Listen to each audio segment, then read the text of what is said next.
حصريا نبيل سعد لطلب الشيلات والزفات. قال ابن الخطيب الحزن حل القلب واكوى البدن، سهم الحزن فيني طعن في صدري ووسط العظام، فيني حزني ما له حدود والاوجاع تدمي الكبود، وايامي من الحزن سود وسط الظهر اشوف الظلام. للتواصل والاتصال 7742385886.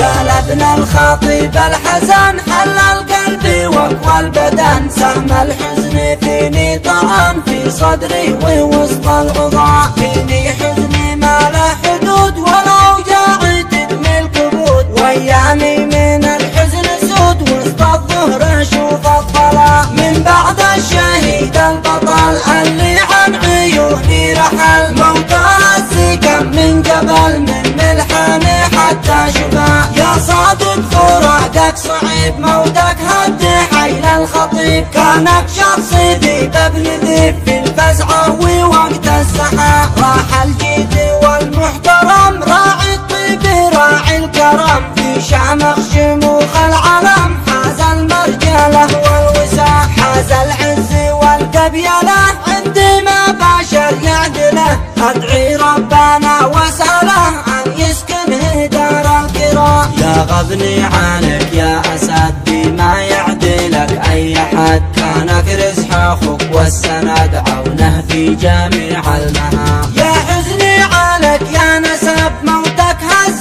كل العرب، حال الناس بعدك غضب وعيون الجامع ما تنام، جرح الناس بعدك كبير يبكيك الكبير والصغير، ما توقعت هذا يصير ترحل عن عيون الأنام، تبكي من فراق الجميع ما من قلبي إلا وجيع، والكون الذي هو وسيع فيقبل ألم ما يلام، بعزي أخوك في عجل أبكر في المصاب الجلال، بعزيه فيما حصل لأن الحزن دايم دوام، وعزي عيال العموم في الأحزان وكل الهموم، وأهله كاملة كل يوم عزيهم عزاز المدى، عظم أجركم والثواب في فقدان عز الشباب، واعصم قلبكم في المصاب ربي ذي يسوق الغمام، واترجاه واستغفره أن يكتب لها المغفرة،